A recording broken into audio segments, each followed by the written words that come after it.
Και αυτά τα τρώει. Δηλαδή άμα τα έχεις με άλλες κότες δεν κολλάνε εύκολα. Ή... Σε Βασίλη είναι οι φραγκόκοτες. Σε Βασίλ. Σε Βασίλη. Είχε και πέρα έτσι όλο μυρμήγκια τέτοια που κουβαλέσαν το στάρι και τις βγάζουν και πάνε εκεί και φάγαν όλα τα μυρμήγκια. Ούτε ένα μυρμήγκι δεν άφησαν. περιορίσουμε κάπως, Ούτε ένα μυρμήγκι δεν άφησαν. Έτσι, είναι μόνιμη. Και μια φωνή τα σπασμένα, όσο μου αρέσουν η φωνή του. Φραγκόκοτα. Ναι, και εκεί μες στο χωριό.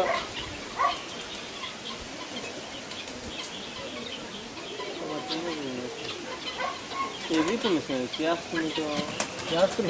Τα παρδαλά. Έχω βγάλει και πιο παρδαλά.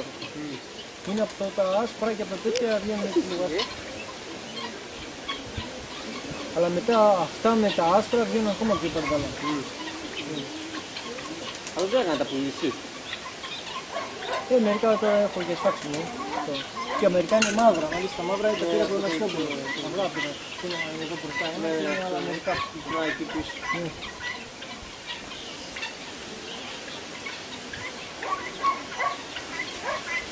Αλλά γαλοπούλες, κοίτα, όλες τις μαύρες θα τις φάξει, δηλαδή θα φάξει και άλλους που θέλουν.